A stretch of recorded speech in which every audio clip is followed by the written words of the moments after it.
As someone who has been a people pleaser in the past, I think that situation really damaged that muscle for me of expressing my feelings. And I was like, okay, so cause and effect. When I express myself, people get mad at me and then they stop speaking to me.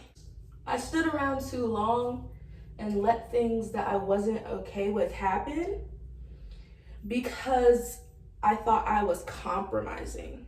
Hey guys, welcome back to my channel.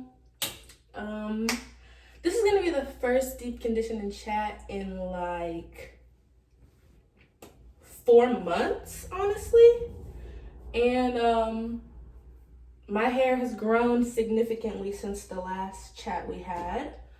I apologize if I'm not looking in the camera or looking at you guys because one of the reasons I haven't been doing deep condition and chat videos is because I cannot find a good place to film them in my room, because if you deep condition, you know it's kind of a messy process.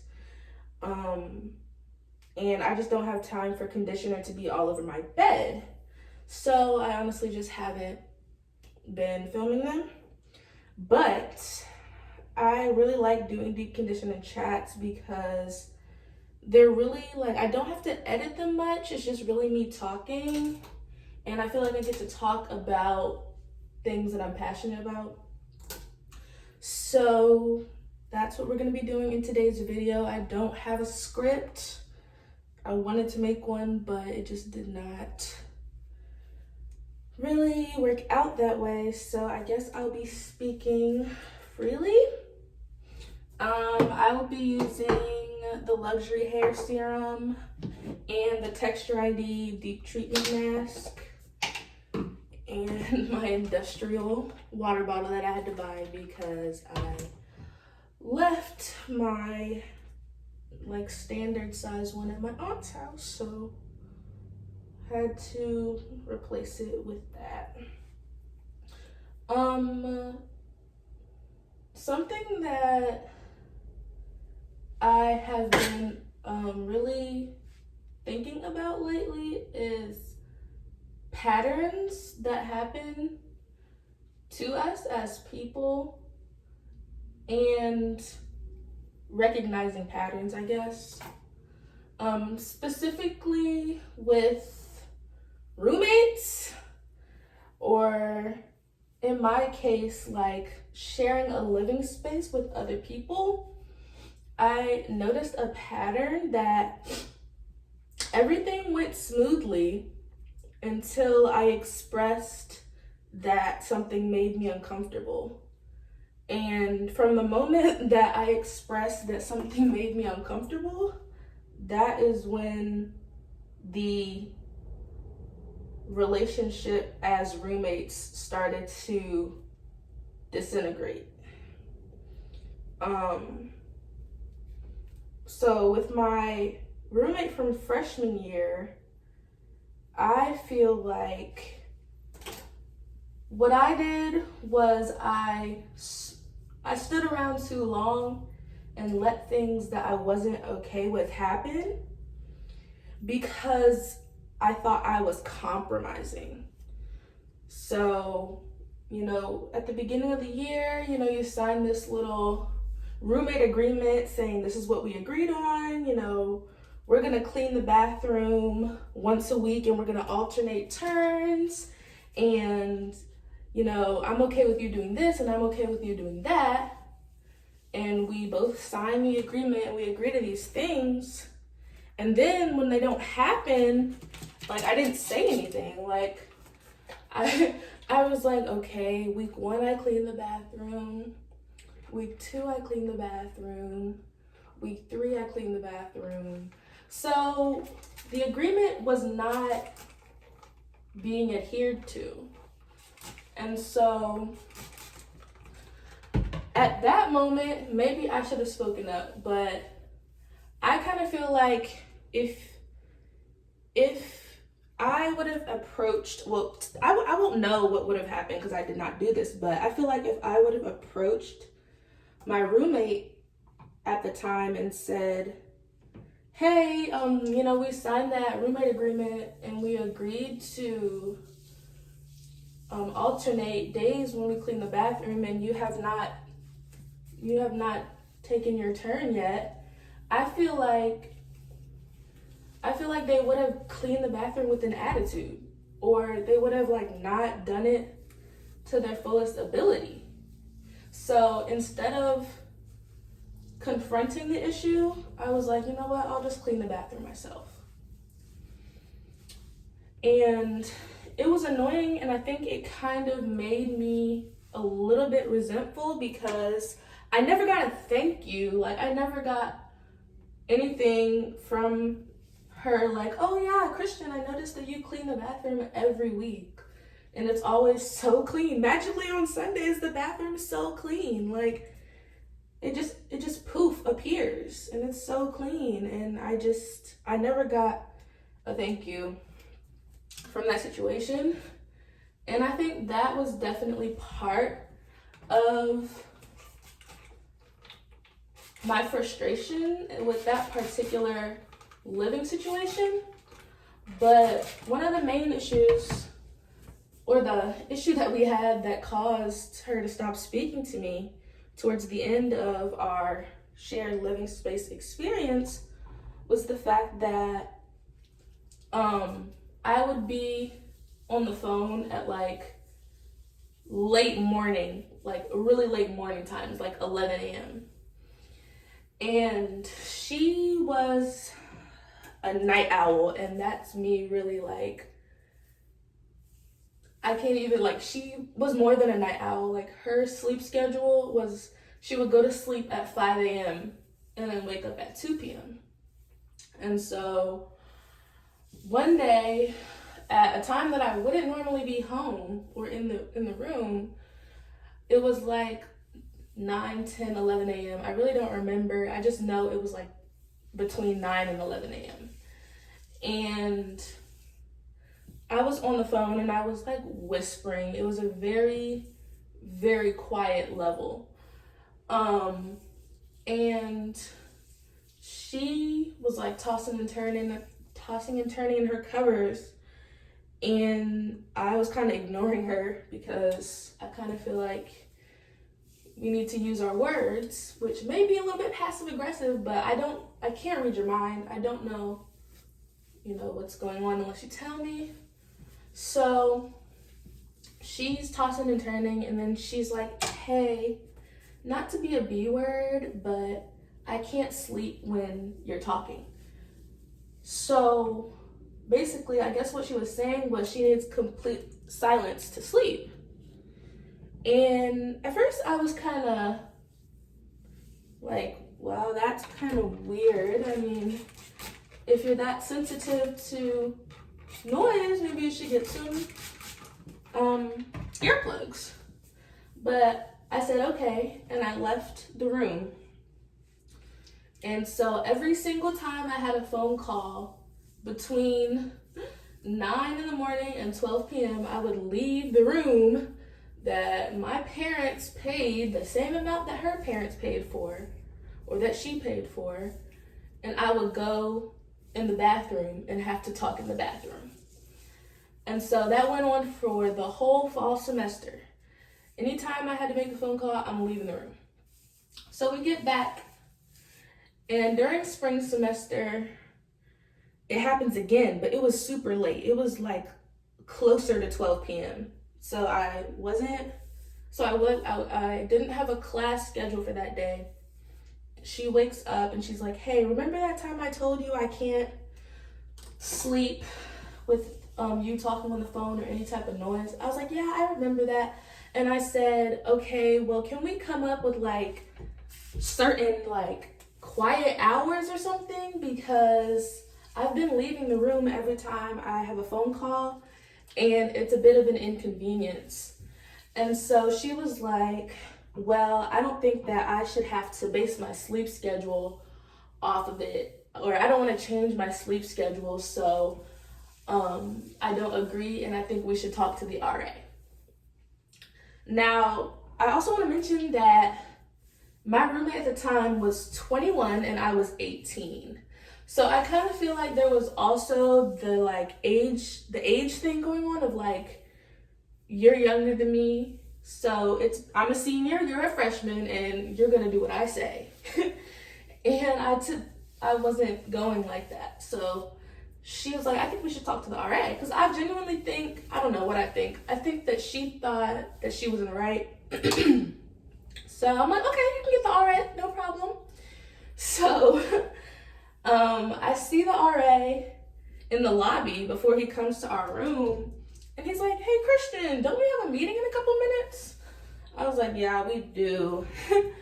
And he was kind of like surprised, like, because I get the vibe that he kind of knew my character and that there wouldn't really be an issue with me being involved. And so he looked kind of surprised that there was even a conflict going on. And so he's like, okay, well, I'll see you upstairs. So we get upstairs, we explain the situation, and he tells my ex-roommate, you're being unreasonable. But he said it in a really nice way. Like, you're being unreasonable. And he's like, this is Christian's living space as well. So she didn't really come up with any means of compromise. The only thing she said was, well, when she's sleeping at 11 p.m., I'm quiet for her.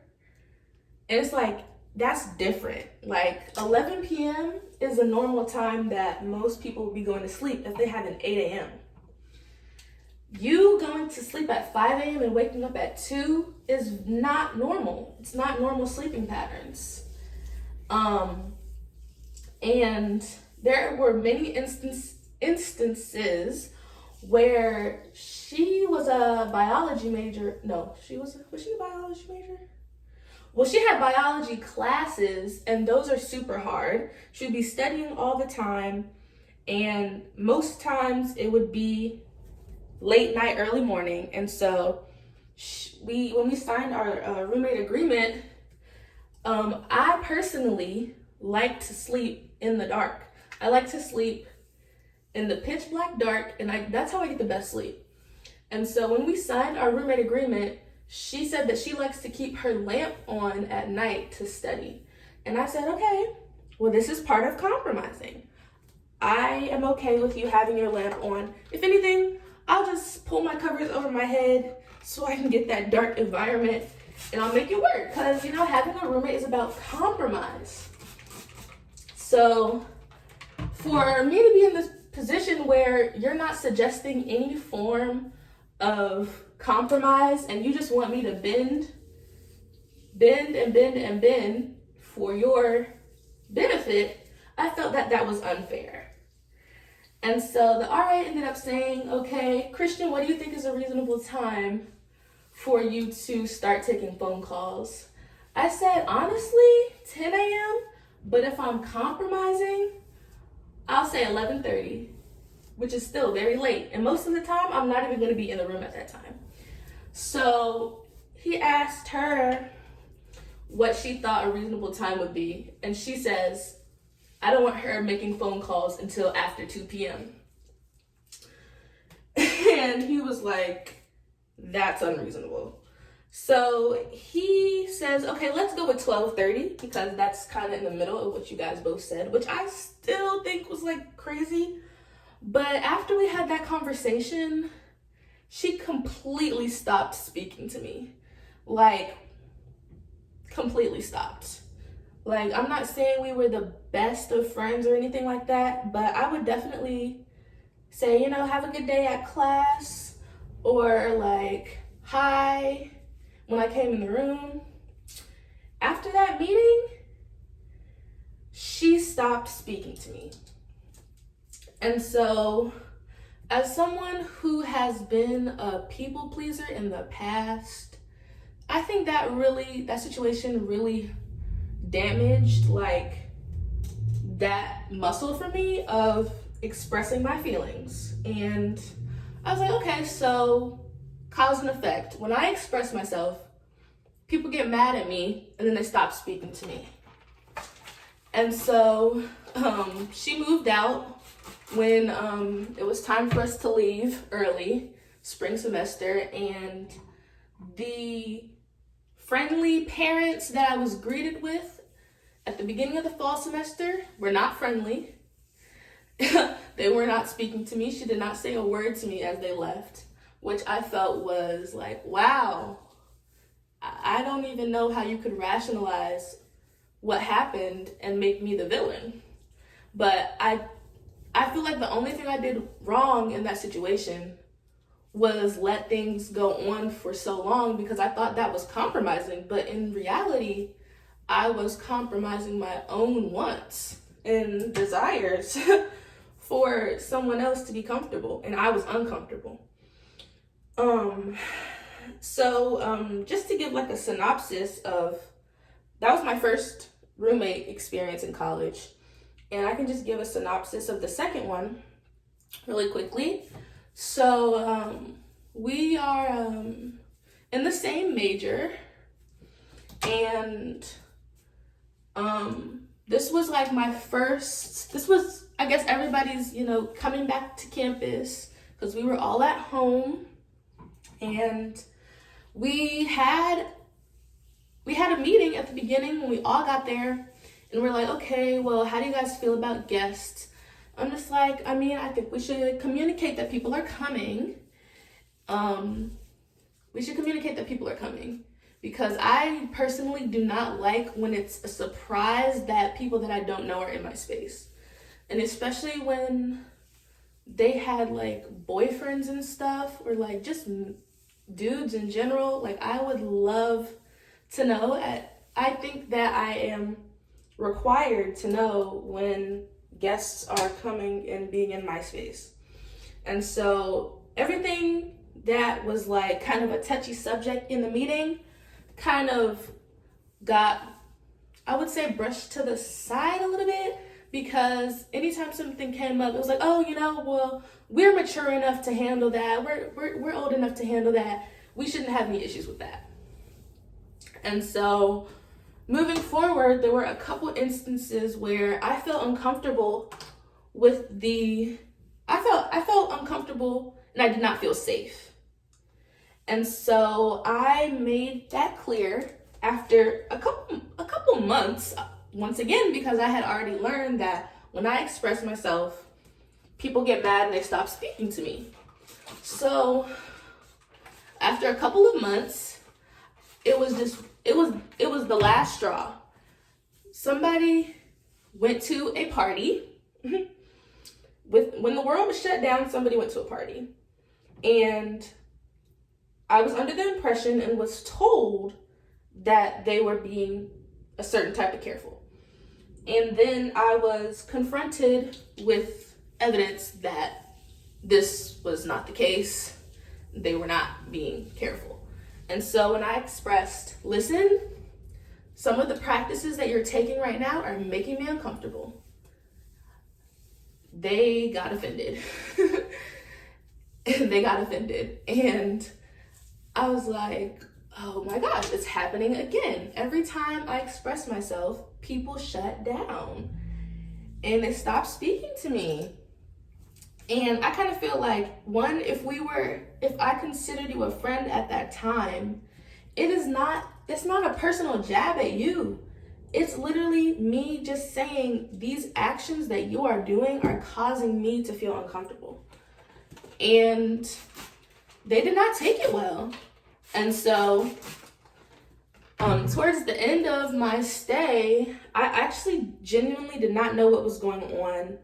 My parents told me that I had to go back to the apartment in December. It was December, like early January, and they were like, you can't come home unless you get a sublet. So while I was working on getting a sublet, somebody to take the remainder of my lease, the other people in the apartment kind of felt like I was keeping them out of the loop, when in reality, I did not know what was going on either. So the person that wanted to take my spot asked if they could come to see my room and, you know, see the rest of the apartment. And I told them, I was like, hey guys, like, this person's coming to see my room. This is what's going on. And that's all the person asked me for. They were like, I just want to see your room. They didn't say, I'm interested in the unit, I would like to move forward. They just said, I just want to see your room. So from the moment that she said, I want to see your room, maybe like 2 days later, she was like, okay, I want that unit. And so I told the other roommates, like, hey, if you guys, you know, email the leasing office and say, hey, we approve this person coming, I'll be out of your hair, basically. Because I thought that it would be best to just go back home and save my parents the money instead of being virtual. Because yes, we had the option to go in person, but at that time I did not feel comfortable going in person. So I would just be literally dancing within a square in my room on Zoom. And I was like, if I can save my parents some money, I'm just gonna go ahead and save them some money. And so I was like, hey guys, if you just email the leasing office, like, they will be able to approve the move or whatever. And they were like, Christian, you haven't been keeping us in the loop. We don't know what's going on. We don't even know her. And I'm just like, well, I wasn't going to renew my lease for next year either, so I would have been leaving at some point. And my mom had suggested, well, let them meet on Zoom. You don't have to meet her in person. Let them meet on Zoom. So I just noticed this energy shift in the house. They started, you know, talking to me. They started talking to me in a certain type of way, or avoiding me, or only talking to me when they wanted to know information. And it was a very painful experience, from thinking that somebody was a friend. And if you're my friend, I should be able to express to you that something that you're doing makes you uncomfortable. And to this day, this person, you know, stopped talking to me. I basically talked about this whole experience already, and I made a deep condition and chat on it a while ago. And after I made that video, I received so many threats. Like, I was receiving virtual threats that I was very afraid over, and I was like, do I need to get a restraining order? Because the fact that all of this is sparked by me saying that something that you're doing is making me uncomfortable and is literally putting my health at risk, it has sparked all of this drama. It was very traumatizing. And it made me want to never express how I felt again, which is very unhealthy. It causes you to suppress your feelings, which can cause a whole bunch of other issues. And so, yeah. So that is a pattern that I have recognized through a lot of self-reflection, honestly, through the year of 2020. And it's that if other people are, and the thing is, I think my delivery is really good. Like, because I get to marinate on these things for months because I'm holding them in, I think of like, okay, if I were to confront this person, like, how would I say it? So when I do confront people about the things that make me uncomfortable that they're doing, or the things that I don't like, I feel like my delivery is really good. And yet people still have this knee-jerk reaction to be on the defense. And so this is basically something that I've been thinking about, you know, talking to my therapist about, and just working through that, like, other people's reactions to what makes you uncomfortable is not your responsibility. And it just might be a trigger. Like, you never know what somebody's trigger is. And I guess some people, I really don't know at this point, but I just wanted to talk about this because it has been like cycles and patterns have been really like evident in my life. And I just appreciate deep conversations and deep talks like this. And I really hope that you guys give me some video suggestions on topics like this or topics similar to this, and also let me know if you can resonate with anything that I said in this video, because it definitely feels like I'm alone in it sometimes. Just sometimes I kind of feel alone when you're going through stuff like this, and especially at my age. I feel like a lot of people don't really notice stuff like this. But yeah, this has been the first deep conditioning chat in literally 4 months, and I really do hope that you gain something from it. I'm going to put on my cap and start deep conditioning so I can get my wash day out of the way. So like I said, thanks so much for watching this video, and I'll see you guys in the next one.